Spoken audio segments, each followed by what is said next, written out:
Kadang-kadang Islam bertanya, oke, apa bukti ilmiahnya kalau kepercayaan itu tidak ilmiah? Mereka nggak akan bisa jawab loh. Lah iya kan? Iya. Karena gini nih, ilmiah versi mereka itu kan kadang-kadang dipersempit pada pengetahuan empiris, pengetahuan indrawi ya. Oke, sekarang saya mau nanya, ketika mengatakan Tuhan tidak ada secara ilmiah dan ilmiah versi mereka itu ilmiah dalam arti indrawi. Saya mau nanya sekarang, atau misalnya mereka sering mengatakan begini, menurut sains Tuhan itu tidak ada. Pernah nggak ada orang ngomong begitu? Ada orang mengatakan begitu. Menurut penelitian sains Tuhan itu tidak ada. Jadi bagi mereka sains itu menafikan keberadaan Tuhan. Ada kan? Itu jargonnya sebagian orang-orang ateis begitu kan? Ya sekarang kita itu berada dalam kemajuan teknologi, sains punya bukti-bukti yang real, punya kontribusi yang nyata. Tapi bagi sains Tuhan itu tidak ada. Mari kita analisis ungkapan ini. Menurut sains Tuhan tidak ada.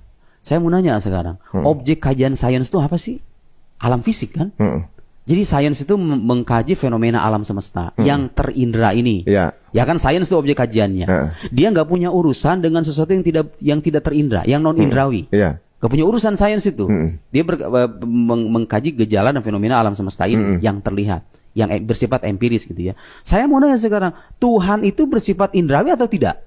Kan tidak. Tidak.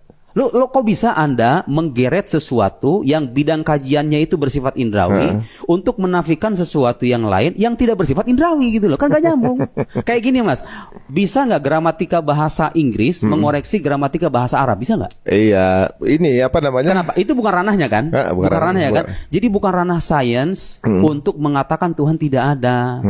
Jadi untuk mengatakan Tuhan ada atau tidak itu kita perlu membuktikan secara rasional melalui hukum metafisika. Namanya kausalitas tadi itu. Kenapa? Karena wujud Tuhan sendiri bersifat metafisik, artinya non indrawi, gitu, nggak kelihatan. Jadi kalau Anda pengen tahu Tuhan ada atau enggak, solusinya bukan pergi ke laboratorium, tapi apa? Menggunakan akal sehat Anda. Mungkin nggak sih alam semesta ini ada dengan dirinya sendiri? Coba aja gitu. Tiba-tiba nyiptain diri sendiri gitu. Kan nggak mungkin kan? Kan nggak mungkin kan? Jadi Tuhan itu sudah membekali kita dengan akal sehat. Dengan akal sehat ini sebetulnya kalau kita jujur dengan akal sehat kita sendiri, kita tuh bisa kok sampai pada kesimpulan Tuhan itu ada. Kita nggak pernah ngelihat. Ya memang Tuhan tidak bisa dilihat. Kalau Tuhan dilihat terbatas dong jadinya. Iya. Justru indera kita ini jadi kan tidak agung lagi. Kalau sudah terlihat namanya bukan Tuhan gitu loh. Benar. Kalau bisa dilihat bisa dibikin AI-nya kan? Iya. Bisa di-create sama manusia bukan gitu. Tuhan lagi namanya bukan kalau Tuhan begitu lagi, kan. Jadi Tuhan itu harus bersifat harus berbeda dengan ciptaannya. Ya logik juga. Gak nyampe kitanya. Iya. Dan sesuatu yang tidak bisa kita ketahui, kita tidak mengetahui hakikat Tuhan, betul. Tapi kita bisa mengenal sifat-sifatnya. Akal kita bisa memastikan keberadaannya. Kemudian kita bisa mengenal sifat-sifatnya melalui wahyu yang terpercaya. Nah, yang menarik Mas, dalam Islam wahyu kita punya Al-Quran ya. Ini Al-Quran ini satu-satunya kitab suci yang bisa divalidasi keilahiannya. Maksud saya begini, kalau Mas Ari sekarang di hadapan kita ada Quran nih, bisa nggak membuktikan kepada orang bahwa ini firman Tuhan? Itu kita bisa. Dan argumennya banyak. Ini keren nih, di mananya tuh? Nah, saya sudah menulis satu buku, judulnya itu membuktikan Al-Quran, nggak saya bawa. Membuktikan Al-Quran sebagai kalam ilahi. Lagi-lagi kita harus membuktikan secara rasional. Ini dengan gaya-gaya ini juga apa namanya di penelitian iya bahasa-bahasa akademis. Bahasa akademis ya, bahasa ilmiah. Oh nggak ada yang dibikin bahasa ilmiah. Ya, bikin anak sekarang gitu ada nggak? Iya enggak bahasa jadi sisi ilmiahnya ada, tapi saya berusaha sebisa mungkin menyederhanakan. Pola penyampaian menyederhanakan pola penyampaian. Ya itu sudah ada. Begini, kalau kita pengen tahu Quran itu benar firman Tuhan atau bukan? Dilihat siapa yang menyampaikan Quran itu. Nabi Muhammad kan? Oke. Nabi Muhammad itu datang dengan klaim aku adalah utusan Allah. Beliau mengaku sebagai utusan Allah. Ini nggak usah kita perdebatkan. Karena dunia udah tahu. Itu informasi historis yang sedemikian masif bahwa ada seorang namanya Muhammad alaihissalam mengaku sebagai nabi. Oke. Nah, kita lihat pengakuannya benar apa enggak? Dilihat orangnya dong.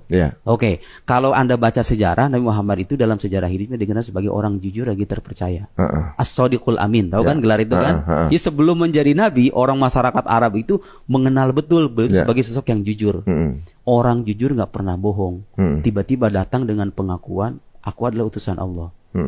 Apakah selesai sampai di situ? Belum. Tapi itu jadi pertimbangan kita loh. Kalau orang nggak pernah bohong, apa iya? Sesama manusia nggak pernah bohong, mungkin nggak dia berbohong atas nama Tuhan? Bisa aja sih. Ya enggak. Jadi sepanjang sejarahnya sama manusia dia nggak pernah berbohong tuh. Oh iya Apa iya. mungkin manusia semacam ini berbohong atas nama Tuhan yang sama sesama manusia aja enggak gitu. Manusia aja enggak, Iya, masa dia berbohong atas nama Tuhan? Iya benar-benar. Tuh, pertimbangan Soalnya kita. nggak ada kepentingan gitu Nggak kan. ada kepentingan, Iya, nggak ada iya. kepentingan. Kemudian setelah itu mendatangkan bukti. Buktinya itu apa?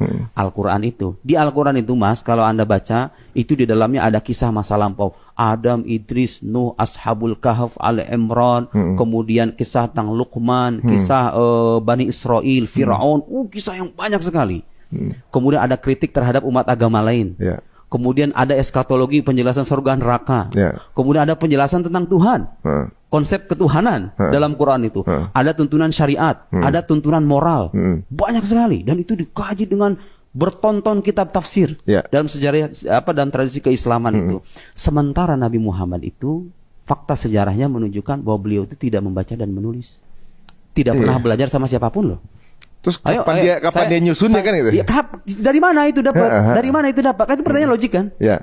Jadi ketika kita menghadapi fakta, ini orang jujur, gak pernah bohong, terpercaya, punya integritas tinggi, mengaku sebagai utusan Tuhan, datang dengan kitab yang berisikan pengetahuan masa lampau, pengetahuan masa yang akan datang. Bahkan isyarat-isyarat saintifik kan? Ya. Padahal beliau tidak pernah sekolah filsafat, perbandingan agama, tidak pernah terbukti belajar sama Rabi Yahudi, sama pendeta Nasrani. Kok bisa? Ini pertanyaan logik nih. Nih dari sini kita bisa melakukan reasoning. Kok bisa datang dengan sebuah kitab yang berisikan pengetahuan berlimpah ini? Oke, sekarang kita lihat juga Quran ini ternyata berisikan tantangan dari dulu itu. Jadi kalau orang itu ragu dengan keabsahan kenabian Nabi Muhammad, kata Quran, wa in kuntum fi raibin mimma nazzalna ala abdina fa'tu bi suratin mithli. Kalau kalian itu ragu dengan apa yang kami turunkan kepada hamba kami Nabi Muhammad maksudnya, datangkan satu surat yang semisal kefasihannya, keindahannya, kedalaman maknanya seperti halnya Al-Quran. Satu surat itu paling pendek di Quran 3 ayat. Inna a'tainakal kautsar fasholli lirabbika wanhar inna syanaka huwal abtar. Itu paling pendek. Tantangannya itu situ. Iya, cuma segitu doang. Sepanjang zaman manusia ditantang. Ayo datangin pakar bahasa Arab sepanjang dunia kan banyak tuh, ya kan? Yang ahli bahasa Arab itu, bahkan orang-orang Arab dulu itu dikenal fasih sebagai fusoha. Fusoha itu orang-orang yang fasih. Mereka itu sangat membanggakan kefasihan mereka.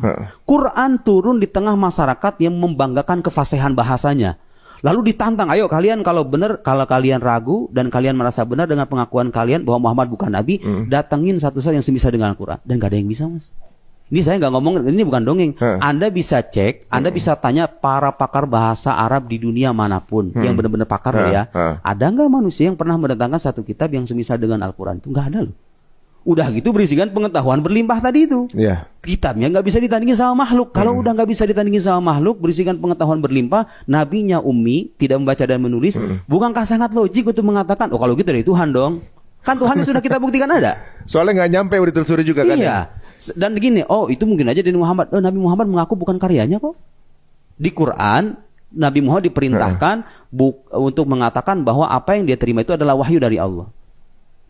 Qul innama ana basyarun mithlukum yuha ilayya. Katakanlah aku ini manusia seperti kalian, yuha, yang diwahyukan, diberi wahyu. Jadi Quran sendiri secara jelas mengatakan bahwa Quran ini adalah wahyu yang diterima Nabi Muhammad. Ya sebenarnya kalau dia punya kepentingan beliau nih Rasulullah SAW, pasti dia bilangnya buatan dia lah. Iya kan, iya kan, nah kan, iya kan? Bener juga ya. Iya kan? Iya, kalau gini loh, iya. Mas, gini nih. Andaikan saya punya punya buku bestseller dalam level internasional. Apa coba pentingnya saya menisbat? Oh ini bukan karya saya, ini karya Mas Ari. Penting nggak? Justru manusia itu kadang-kadang merasa pengen karyanya dilihat orang ya kan? Ini karya saya nih. Karena kita udah punya effort waktu dan tenaga yang kita pakai untuk nulis. Ya kan kita butuh pengakuan kadang-kadang. Kadang-kadang kan. Coba Nabi Muhammad nggak punya loh. Butuh validasi gitu kan. Validasi kan. Ini loh gue gitu dengan kan. Jerih payah dia sudah gitu. menghadirkan ini. Nabi Muhammad enggak loh. Justru menisbatkan kepada Tuhan loh. Kepada Tuhan, qul ma yakun li an ubadilahu min tilqa'i nafsi in attabi'u illa ma yuha ilayya. Aku itu mengikuti apa yang diwahyukan kepadaku. Beliau itu enggak punya otoritas mengotak-ngatik Quran yang diturunkan kepadanya itu. Itu Quran mengatakan begitu. Ditambah ini pengakuan berasal dari orang jujur gitu loh.